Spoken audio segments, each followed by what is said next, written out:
빌레몬서를 통해 배우는 신자는 이렇게 산다 네 번째 마지막 시간입니다. 오늘 우리가 배우고자 하는 주제는 이것입니다. 복음의 능력은 한 사람을 살려낸다. 복음의 능력은 한 사람을 살려낸다.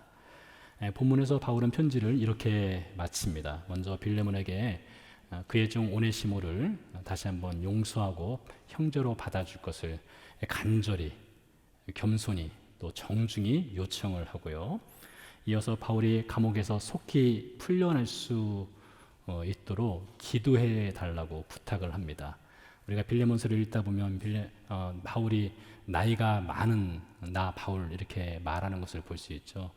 아마 그때 바울의 나이가 50대 후반에서 60대 초반 사이였을 것입니다. 뭐 요즘 같으면 젊다 해도 되겠지만 그 당시는 나이가 많은 노년층에 속했던 것이죠. 얼마나 고생이 심하겠습니까?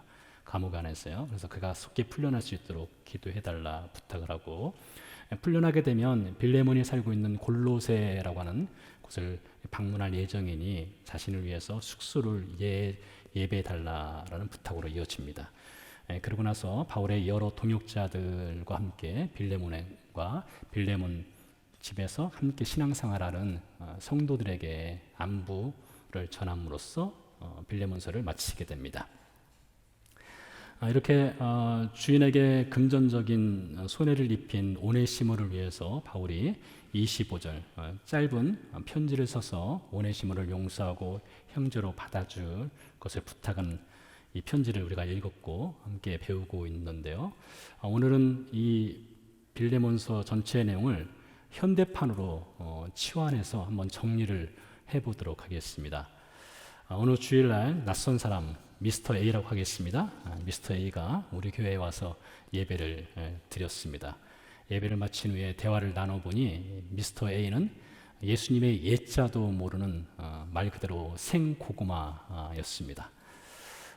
그 다음 주에 다시 왔어요. 미스터 A가요. 와서 같이 예배를 드리게 되었습니다. 세 번째 주에도 어김없이 주일 예배에 참석해서 앞자리에 앉아 예배를 드리게 되었습니다.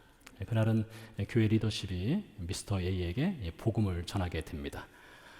감사하게도 미스터 A가 예수 그리스도를 자신의 주와 구원자로 믿겠다고 고백을 하게 되었습니다. 그리고 나서 저와 함께 식사를 하게 되었는데요.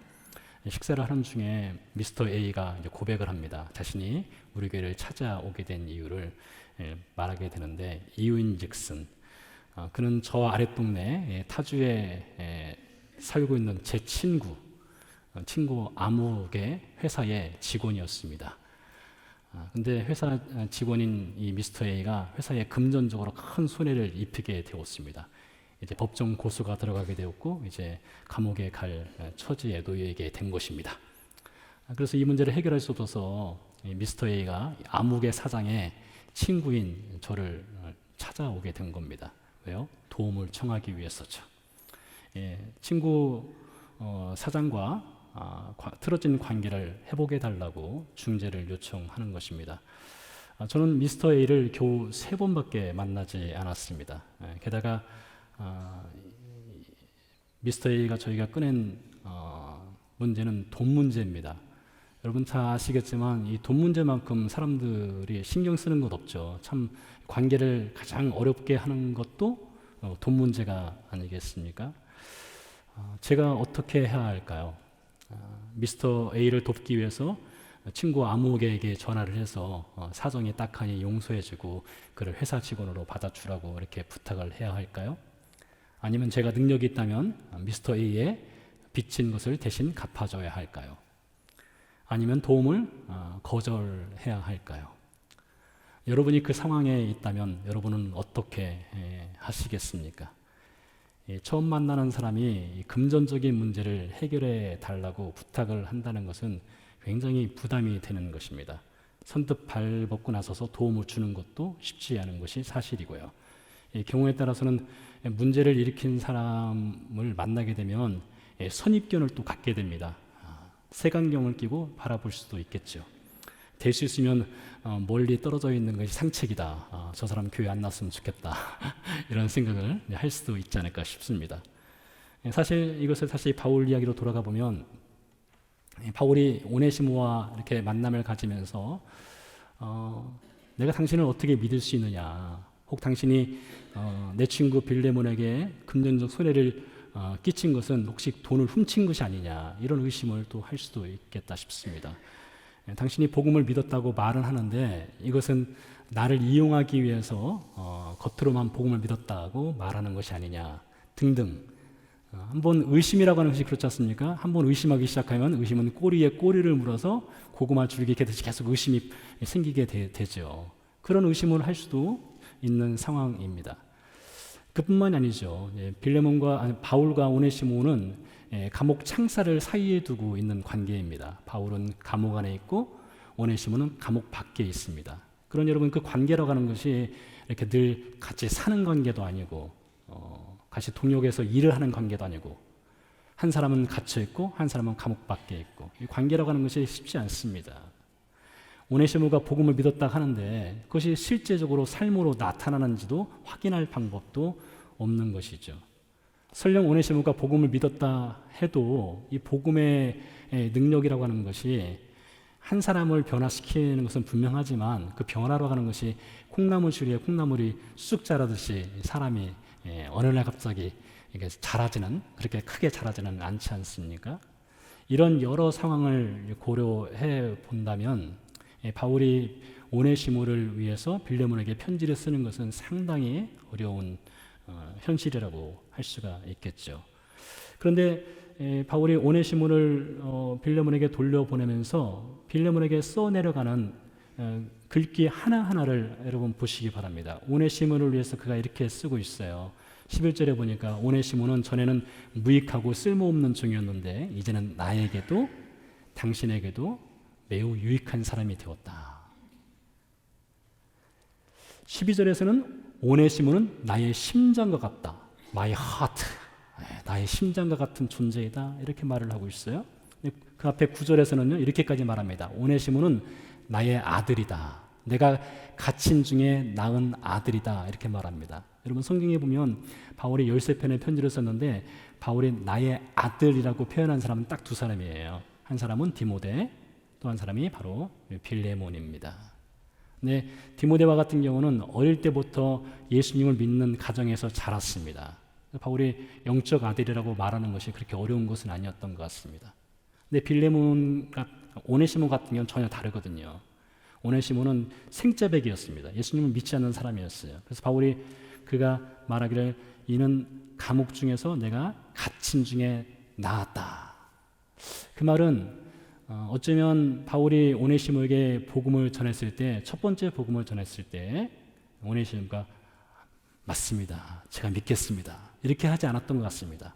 해산하는 고통을 치렀다는 것은 아주 바울이 온 힘을 다해서, 그리고 여러 번 반복적으로 복음을 전해서 그가 이제 복음을 믿게 되지 않았을까. 그래서 갇힌 중에 내가 나았다. 이렇게 표현하지 않았을까 싶기도 합니다. 16절에 보니까요, 바울이 이러한 오네시모를 보내면서 그는 나에게도 특별하고 당신에게도 특별한 사람이 될 것이다. 그러니 그를 사랑받는 형제로 받아주라. 이렇게 부탁을 하고 있습니다. 더 나아가서요, 20절, 21절, 오늘 우리가 읽은 본문인데요, 여기서 다시 한번 바울이 아주 겸손하게, 정중하게, 예의 바르게 오네시모를 받아줄 것을 부탁을 한 번 더 하는 것을 볼 수 있습니다. 이렇게 오네시모를 위해서 간절하게 편지를 써 내려가고 있어요. 간혹 제가 알고 있는 주변의 목회자들 혹은 제 제자들이 저한테 청빙 관련해서 추천서를 써달라고 하는 경우가 있습니다. 다른 목회자를 갈 때에 반드시 첨부해야 할 것이 잘 알고 있는 목사로부터 추천을 받아야 되거든요. 근데 제가 평상시에 잘 알고 있는 목회자라면 추천서 쓰는 것이 큰 부담이 없습니다. 제가 잘 알고 있으니까 추천서를 잘 안 써주죠. 네. 추천서 쓰는 거 큰 부담이 없어요. 근데 잘 모르는 목회자 혹은 제자가 추천서를 써달라면 굉장히 사실 부담이 됩니다. 추천서를 어떻게 써야 되나. 그렇다고 추천서를 없는 말을 꾸며가지고 아름답게 포장해서 쓸 수도 없습니다. 왜 그런가 하면 이 추천서라고 하는 것은 이 보증을 선다는 것이거든요. 여러분 보증 서보신 분 아시겠지만 이게 굉장히 쉽지 않은 것입니다. 잠깐 곁길로 가서 여러분 교회 내에서는 절대 돈 가지고 보증 서는 일 절대 해서는 안 됩니다. 어떤 경우에서도 교회 내에서는 돈 거래를 하면 안 돼요. 우리 교회는 하지 않으리라 생각하지만 절대로 돈 거래는 안 됩니다. 어떤 경우에서도 차라리 돈을 그냥 주면 좋지 보증을 서거나 돈 꺼주거나 뭐 서로 이자를 가지고 왔다 갔다 한다든가 그런 것은 절대로 안 됩니다. 그것은 반드시 문제를 일으키게 됩니다. 이 보증 선다는 건 쉽지 않은 거죠. 근데 바울을 보십시오. 바울이 오네시모와 그리 잘 알고 있는 사이도 아니고 처음 만난 사이입니다. 금전적인 문제가 있습니다. 근데 오네시모를 위해서 이 추천서와 같은 혹은 용서를 구하는 이 편지를 쓰는데 사실 뭐 그렇게 좋은 말을 쓸 수 있겠습니까? 근데 보십시오. 말씀드린 대로 오네시모는 나의 아들이다. 그는 나의 심장과 같다. 그는 특별하다. 그는 사랑받는 형제이다. 이렇게 써 내려간다는 것이죠. 왜 굳이 이렇게까지 써 내려갈까요? 오랜 친구도 아닌데요. 바울은요 무엇을 보았는가 하면 어제의 오네시모는 실패하였고 어제의 오네시모는 비록 쓸모없고 무익한 사람이었고 오늘의 오네시모 역시 아직 변화가 되려면 멀었지만 내일의 오네시모는 분명히 달라질 것을 본 겁니다. 여러분 그게 복음의 능력이에요. 이 복음의 능력이라고 하는 것은 한 사람을 살려냅니다. 복음의 능력은 한 사람을 살려낼 뿐만 아니라 그 사람의 변화를 주어요. 그래서 그 사람의 어제는 전혀 복음과 상관없는 삶을 살았지만 복음을 믿게 되면 그 사람이 변화되게 돼 있어요. 그리고 그의 내일은 오늘보다 훨씬 달라지고 훨씬 뛰어나고 훨씬 성숙하고 훨씬 유익한 사람으로 달라지게 할 수 있는 것이 이 복음의 능력이기 때문에 그렇습니다. 바울이 무엇을 봤느냐? 바울은 오네시모의 어제만 본 것이 아니에요. 오늘만 본 것이 아니에요. 복음의 능력이 변화시킬 내일을 바울은 본 것이죠. 그래서 오네시모를 위해서 그 용서를 구하는 오네시모를 위해서 편지를 써 내려가고 있는 것입니다. 여러분 복음의 능력이신 예수님을 보시기 바랍니다. 예수님이 제자들을 처음 만났을 때에 드라마틱한 장면들이 펼쳐집니다. 12명의 제자를 선택했지만 그 중에 몇몇 제자들이 선택받는 과정을 사복음서가 증언하고 있지 않습니까? 그 중에 대표적인 사람들이 베드로, 요한, 안드레, 야고보 이런 어부들이죠. 그 어부들이 예수님으로부터 부름을 받았을 때에 뭐 그물을 버리고 배를 버리고 아버지를 뒤로하고 예수님을 쫓았습니다. 여러분 직장 생활을 하다가 어느 날 갑자기 직장을 그만두고 선교지로 떠난다? 이거 대단한 결정입니다. 이게 보통 결정이 아니에요. 집안 사람들 다 이제 붙잡고 뜯어 말리지 않겠습니까? 그런 가운데서도 난 선교지 가겠다 떠난다. 대단한 결정입니다. 그와 같은 것을 한 것이에요. 정말 대단한 제자들입니다. 그런데 여러분 사복음서가 증언하는 제자의 삶들을 쭉 살펴보면 그들은요 학년이 올라가면 올라갈수록 형편없는 점수를 받습니다. 어릴 적 초등학교 다닐 때는 다 신동슬이 들어요. 뭔가 될 것 같아. 근데 중학교 올라가고 고등학교 올라가면서 평균 이하로 성적이 떨어지는 자녀들이 간혹 있죠. 네, 그와 같은 겁니다. 예수님과 함께하는 시간이 많아지면 많아질수록 제자들이 더 변화되고 더 성숙하고 더 달라질 것 같은데 전혀 그렇지 않아요. 참 신기하지 않습니까? 그들은 적게는 2년, 많게는 3년 가까이를 예수님과 함께 시간을 보냈어요. 다른 분도 아니고 예수님과요. 근데 예수님과 함께 시간을 보내면서 처음에는 모든 것 버리고 다 쫓았는데 점점 어떻게 달라집니까? 모든 걸 더 받으려고, 더 취하려고 하는 태도로 바뀌어요. 아래를 보고 쫓아왔던 사람들이 위를 바라보게 됩니다. 권력을 내려놓던 사람들이 권력을 붙잡으려고 하는 것을 볼 수 있어요. 높은 자리를 차지하겠다고 서로 싸우고 탐내는 것을 볼 수 있습니다. 그러니 예수님의 3년 제자 농사가 완전히 흉작을 맞이하는 것처럼 보여지기도 하지요. 특별히 예수님께서 십자가를 지기 전에 제자들에게 말하지 않습니까? 너희가 다 나를 버리리라. 그때 제자들이 말했습니다. 주님, 그게 무슨 말씀입니까? 우리가 어떻게 주님을 배신하게 했습니까? 죽더라도 주님과 함께 죽겠습니다. 이렇게 말합니다. 근데 겟세마네에 도착해서 기도할 때 군병들이 급습하자 어떻게 합니까? 걸음아 나 살려라 하면서 주랭랑을 탁 쳐버리는 것을 볼 수 있습니다. 근데 여러분, 예수님 보세요. 그렇다고 해서 예수님이 그들을 포기했습니까? 예수님 포기하지 않으셨어요. 제가 개인적으로 성경 구절 중에 가장 좋아하는 성경 구절 몇 개가 있는데 그 중에 하나가 요한복음 13장 1절 말씀입니다. 그 말씀이 이렇게 기록되어 있어요. 예수께서 세상을 떠나 아버지께로 가실 때가 이른 줄 아시고 자기 사람들을 사랑하시되 끝까지 사랑하시니라. 근데 여러분, 그 장면이 어떤 장면인가 하면 이제 곧 제자들이 예수님을 배신하고 부인하고 도망가기 직전이거든요. 이미 아셔요. 이미 아시지만 제자들을 끝까지 사랑하시느니라 이렇게 말씀하셔요. 참 좋은 말씀 아니겠습니까? 힘이 되는 말씀이죠. 누가복음 22장에 보니까 예수님이 베드로에게 이렇게 말씀하셨어요. 시몬아 시몬아, 사단이 밀을 까부르듯이 너를 시험하려고 청구하는구나. 그러나 내가 너의 믿음 떨어지지 않기 위해 기도하느니 너는 돌이킨 후에 네 형제를 더 굳게 하라. 예수님 아시죠? 이제 곧 베드로가 예수님 부인하고 저주할 것 아시지 않습니까? 근데 예수님의 기도는 베드로를 격려하는 기도를 하시는 것을 볼 수 있어요. 왜 그렇게 하십니까? 그들의 어제는 연약했어요. 그들의 오늘도 여전히 연약합니다. 그러나 예수님은 복음의 능력을 믿는 분이세요. 복음의 능력은 그들의 내일은 분명히 달라질 것이다. 이것을 알기 때문에 그렇습니다. 예수님은 먼저 사랑을 포기하신 분이 아니세요. 예수님은 단 한 번도 먼저 등을 돌리지 않으셨습니다. 사람이 예수님께 등을 돌리는 경우는 있을지 몰라도요. 그래서 이 복음의 능력이신 예수님은 오늘은 비록 제자들이 형편없는 사람들이지만 내일은 그 형편 있는 사람들이 될 것을 아시는 거예요. 결국에 어떻게 됩니까? 사도행전 1장으로 넘어가면 예수님이 그들에게 정말 위대한 미션을 맡기지 않습니까? 오직 성령이 너에게 임하시면 너희가 권능을 받고 예루살렘과 온 유대와 사마리아 땅까지 이르러 내 증인이 되리라.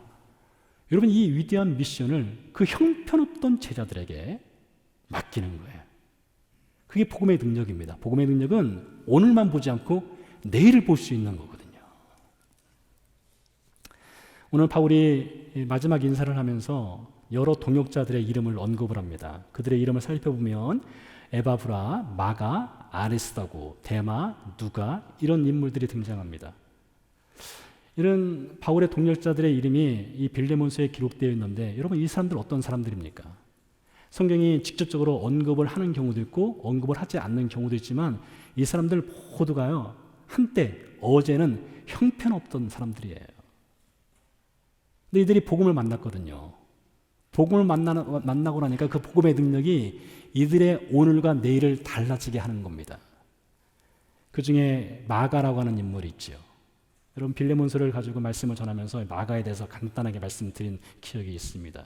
여러분, 마가, 그의 풀네임은 요한 마가입니다. 예루살렘에 살고 있는 사람입니다. 아마 그는 부잣집 아들이었던 것 같습니다. 근데 그에게는 삼촌이 있는데 바나바입니다. 바나바는 바울의 동역자입니다. 둘도 없는 친구죠. 바울과 바나바가 1차 선교를 할 때에 젊은 친구였던 요한 마가가 선교 후보생으로서 동역을 하게 되었습니다. 배를 타고 지중해를 건너 투르키의 남부에 도착을 하죠. 그리고 타우루스 산맥을 넘어가게 됩니다. 이 타우루스 산맥을 넘어서 중부로 가려 할 때 요한 마가가 타우루스 산맥을 딱 보니까 기가 차거든요. 저 산맥을 어떻게 넘어? 역사 기록에 의하면 이 타우루스 산맥에서는 늘 강도떼들이 이제 지나가는 사람들을 물건을 강탈하고 죽이는 사건들이 있었어요. 그래서 바울이 고린도 후서 11장에서 그 얘기를 간단하게 언급을 하거든요. 강도에게 그가 당했던 일을요. 그런 일들이 타우루스 산맥에서 있었어요. 요한 마가도 알고 있습니다. 그러니 그 산맥을 넘으려 하니 자신의 생명이 위태로울 수 있고 두려우니까 중도에 포기해 버립니다. 그리고 예루살렘으로 돌아가 버리죠. 그 요한 마가가 두 번째 바울과 바나바가 선교를 하려 할 때 바나바가 다시 한번 그를 동력자로 세우려고 하죠. 그때 바울이 단칼에 거절했다 하지 않습니까? 사도행전 16장에 보면요. 그러면서 바울과 바나바가 싸우고 헤어지게 됩니다. 여러분, 그 당시 마가는 어떤 사람인가 하면 바울에게 완전히 찍힌 인생이에요. 완전히 찍혔습니다. 너 같은 사람은 선교사가 될 자격이 없다, 이랬던 것입니다.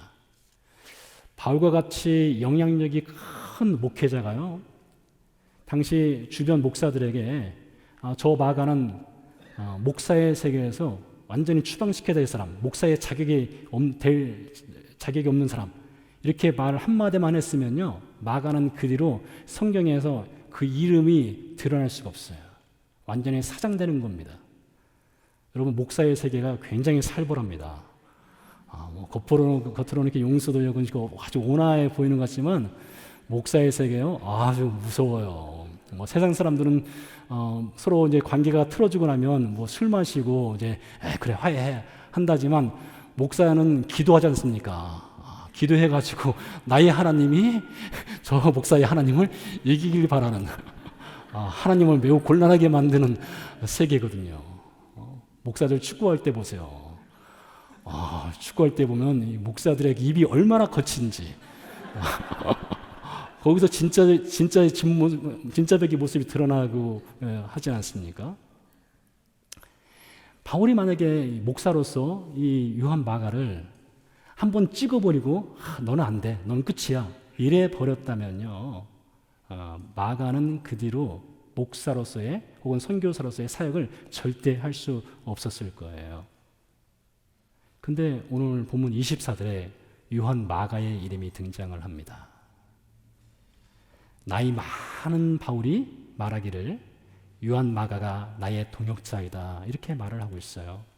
그리고 이 빌레몬서보다 약간 더 늦게 기록된 디모데 후서 4장 11절에 보니까 마가에 대해서 이렇게 말을 합니다. 누가만 나와 함께 있느니라. 네가 올 때, 여기서 네가는 디모데를 말하는데요, 네가 올 때에 마가를 데리고 오라. 그가 나의 일에 유익하니라. 자 보세요. 한때 마가를 찍어버렸습니다. 너 같은 사람은 사역자가 될 수 없어, 이랬던 바울이었어요. 그러니까 마가의 어제는 흑역사가 있었던 것이죠. 근데 이제와 보니까 마가가 바울에게 매우 유익한 사역자가 되었다, 이렇게 말하지 않습니까? 그런 거 보면 이 복음이라고 하는 것이 마가를 변화시킨 거예요. 이 복음의 능력이, 마가 안에 있는 이 복음의 능력이 마가의 삶을 변화시켜서 이제는 정말로 유익하고 건강한 목회자로 세워갔던 것입니다. 근데 더 놀라운 사실은요, 마가를 달라지게 한 복음의 능력은요, 바울도 달라지게 했다는 거예요. 마가를 그렇게 찍어버리고 넌 안 돼 했던 바울의 그 생각, 그 좁디 좁은 그 생각을 복음의 능력이 변화를 시킨 거예요. 그래서 바울이 전에는 마가의 어제만 보았습니다. 마가의 실패한 오늘만 보았어요. 근데 바울이 복음의 능력으로 충만해지니까 아직은 아니지만, 덜 익었지만 이제는 무엇인가 복음의 능력으로 정말 건강한 목회자가 될 수 있는 요한 마가를 볼 수 있는, 내일의 마가를 볼 수 있는 눈이 바울에게 열린 거예요. 오늘 본문 20절에서 21절 사이에 보니까요, 바울이 빌레몬에게 간절히 중재를 요청하는 편지를 써 내려가고 있지 않습니까? 근데 빌레몬서 전체를 읽어보면 바울이 아주 짧은 글에서 정말 글을 멋지게 썼어요. 그래서 일전에 말씀드렸습니다. 첫 시간에요. 이 빌레몬서를 가지고 학자들이, 어떤 학자 같은 경우는 이 25절을 500페이지가 넘는 주석을 쓸 정도로 정말로 심오한 내용이 담겨 있다는 거예요. 그만큼 글이 멋집니다. 간결하고 화려합니다. 감동적입니다. 근데 여러분 잘 들어보세요. 빌레몬이 이 바울이 쓴 편지글을 읽고 거기서 설득을 받아서 감동을 받아서 오네시모를 용서하고 형제로 받아주었을까요? 글 때문에요? 어떻게 생각하십니까? 여러분, 그렇지 않습니다. 글이 빌레몬을 감동시킨 것이 아니에요. 여러분, 잘 들어보세요. 바랍니다. 잘 들어보세요. 여러분, 바울의 편지는요, 사람의 앞모습과 같습니다. 바울의 편지는 사람의 앞모습이에요. 우리는 매일 앞모습을 가꾸지 않습니까? 앞모습을 보고 화장을 합니다. 사람의 앞모습은요, 감추고 싶은 것은 감출 수 있어요. 보이고 싶은 것은 보일 수 있습니다. 앞모습은 꾸밀 수가 있습니다. 근데 여러분, 뒷모습은 어떻습니까? 여러분, 우리 자신은 일단 뒷모습은 볼 수가 없습니다. 스스로 볼 수 없어요. 뒷모습에는 화장품을 바를 수가 없습니다. 여러분, 뒤에 화장품 바르세요? 화장품 바르지 않죠? 가면을 쓴다 해도요, 뒷모습은 가리지 않습니다. 가릴 필요가 없거든요. 그래서 여러분, 뒷모습이라고 하는 것은 꾸밀 수 없는 액면 그대로의 모습이 드러나는 거예요. 그래서 빌레몬이 바울이 쓴 이 편지 글을 읽을 때에 단순히 글이 화려하고 멋지고 감동적이고 설득력이 있어서 그 앞모습이 멋있어서 오네시모를 받아들이냐, 그것이 아니라 그 행간 사이에 있는 그 글을 써내려가는 바울의 뒷모습, 무엇이에요? 바울의 삶을 보는 거예요. 바울의 삶이 담긴 글이 힘이 있는 것입니다. 바울의 삶의 내용이 담긴 그 글을 읽고 빌레몬이 감동을 받는 거예요. 그래서 오네시모를 용서하고 형제로 받아들일 수 있다는 것이죠. 바울이 써내려가는 그 글 가운데 빌레몬이 무엇을 보았겠습니까? 바울의 겸손, 바울의 사랑, 바울의 긍휼, 바울의 용서, 바울의 예의 바름, 그런 것들을 보는 거예요. 그래서 그 글 가운데 담겨있는 바울의 삶이 빌레몬으로 하여금 오네시모를 받아들일 수 있는 그런 힘이 된다는 것이죠. 사도행전 20장에 보면요, 바울이 예루살렘으로 올라가는 장면이 있습니다. 이 장면은 어떤 장면인가 하면, 이제 바울이 3차 선교를 마치고 예루살렘으로 올라가는데, 그 예루살렘으로 올라가는 길이 굉장히 위험한 길이었어요. 그래서 성령께서 바울에게 미리 말씀하시죠. 너 이번에 예루살렘에 올라가면 너 체포당할 것이고 감옥에 갇힐 것이고 죽을 수도 있어 라는 사인을 보내주셨습니다. 그러니 바울이 예루살렘으로 가는 것이 굉장히 그 위험하고 어려운 길인데 일단 갔습니다. 가는 중에 밀레도라고 하는 곳을 방문합니다. 밀레도에서 약 20마일 떨어진 곳에 에베소라고 하는 곳이 있는데요. 그 에베소에 있는 장로들, 교회 장로들을 초청을 합니다. 근데 에베소 교회는 어떤 교회입니까? 바울이 3년 동안 목회를 한 교회입니다. 바울이 개척을 하고 거기서 3년 동안 목회를 했어요. 에베소 교회 장로들과 관계가 참 좋죠. 에베소 교회 장로들을 청해가지고 자신이 예루살렘으로 올라가게 되면 이제 다시는 그들을 만날 수 없으니 이제 이별의 시간을 갖게 되는 것입니다. 근데 그때 바울이 그래요. 사도행전 20장에 보면요, 에베소 교회 장로들을 청해서 하는 말이, 내가 3년 동안 에베소 교회를 어떻게 섬겼는지 여러분이 너무나 잘 아십니다. 저는 눈물을 흘리며 기도하며 겸손하게 생명 바쳐서 에베소 교회를 섬겼습니다. 제가 본을 보였습니다.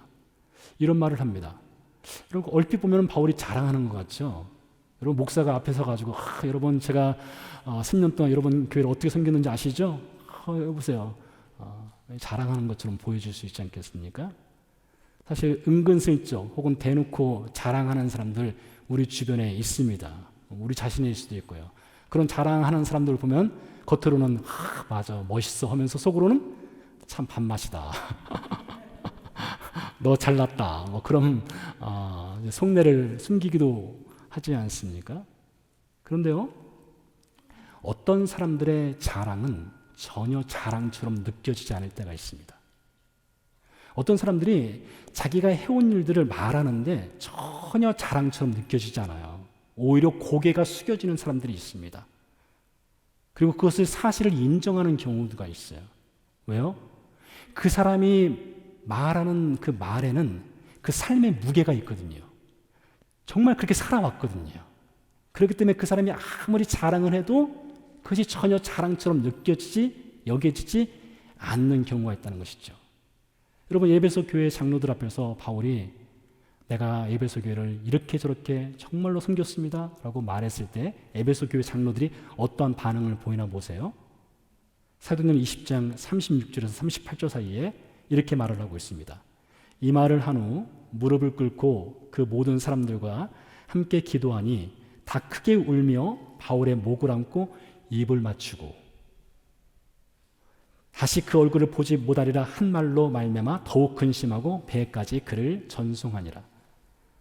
바울이 에베소 교회를 어떻게 섬겼는지 말해서 에베소 교회 장로들이 그를 끌어안고 울었대요. 헤어지는 것이 너무나 슬퍼서 그들이 통곡했다라고 기록되어 있지 않습니까? 당신이 태어났을 때 당신은 울었고 곁에 있는 모든 사람들은 웃었습니다. 당신이 세상을 떠날 때 당신은 웃고 곁에 있는 모든 사람들은 울도록 삶을 사십시오. 래프 월드 에머슨의 시입니다. 말입니다. 여러분, 우리가 세상에 태어났을 때 다 울면서 태어났습니다. 우리가 울었을 때 우리 주변 사람들은 다 웃었어요. 그렇지 않습니까? 근데 여러분, 우리가 죽을 때, 우리가 세상을 떠날 때 우리는 웃고 주변 사람들을 울게 만드는 것은요, 이게 쉽지 않습니다. 태어날 때 사람 웃게 만드는 것은 자연스러운 것이에요. 그러나 죽을 때에, 세상을 떠날 때 우리 주변 사람들이 헤어짐이 너무나 슬프고 아파서 눈물 흘리게 만드는 것, 이건 쉽지 않습니다. 어려운 것이거든요. 근데 오늘 바울을 보세요. 바울이 헤어질 때에 에베소 교회 장로들이 울었잖아요. 왜요? 바울이 살아온 삶이 그 말에 녹아져 있기 때문입니다. 살아온 삶이 그 말에 담겨 있기 때문에 그런 거예요. 근데 그 바울이 복음으로 오네시모를 낳았습니다. 얼마나 오네시모와 시간을 보냈는지 알 수 없으나 그렇게 긴 시간은 보내지 않았을 것입니다. 근데 그 바울이 본 오네시모, 어떤 사람입니까? 어제는 쓸모없는 사람이었어요. 어제는 무익한 사람이었습니다. 오늘은 어떻습니까? 오늘도 여전히 연약합니다. 여전히 부족합니다. 여전히 모난 것이 많아요. 그러나 오네시모의 내일은 어떻습니까? 내일은 달라질 거예요. 복음의 능력이 그를 틀림없이 변화시킬 것을 바울은 보는 거예요. 그래서 오네시모의 그 밝은 내일을 보면서 바울이 빌레몬에게 편지를 씁니다. 사실 바울도 한때 그런 사람이었거든요. 바울도 한때는 쓸모없는 사람이었습니다. 예수님 보실 때에 그는 정말 쓸모없는 인생이었어요. 유익하지 못한 사람이었습니다. 근데 예수 그리스도의 복음이 그에게 들어오자 그의 오늘과 그의 내일이 달라지게 된 겁니다. 여러분, 신자 어떻게 살아야 합니까? 여러분, 신자는요, 이렇게 바울이 오네시모를 만나서 그의 삶이 변화되고 그의 내일에 더 하나님의 나라를 위해서 유익한 사람으로 변화될 것을 본 것처럼 신자는 그런 눈이 있어야 돼요. 신자는요, 한 사람을 찾습니다. 그리고 그 한 사람이 복음의 능력으로 변화될 것을 기대하고 그 사람을 위해서 기도합니다. 신자는요, 어제는 무익했으나 그리고 오늘은 여전히 연약하지만 내일은 그 사람의 삶이 무엇인가 분명히 달라질 것을 기대하고 소망 중에 붙잡습니다. 그 소망이 보이지 않을 때 신자는 무엇을 합니까? 그 사람을 위해서 기도합니다. 그냥 찍어버리지 않아요. 그를 위해서 기도합니다. 그것뿐이 아니죠. 신자는 이렇게 삽니다. 무엇보다 신자는요, 자신도 한때 예수 그리스도의 복음이 없었다면 한때 유익하지 못했던 오네시모와 같았다라는 것을 기억을 합니다. 신자의 어제를 기억을 해요. 그리고 신자의 오늘 여전히 연약하지만 신자의 내일은 복음의 능력이 변화시키고 달라지게 하고 더 성숙하게 할 것을 신자는 믿어요. 함께 기도하도록 하겠습니다.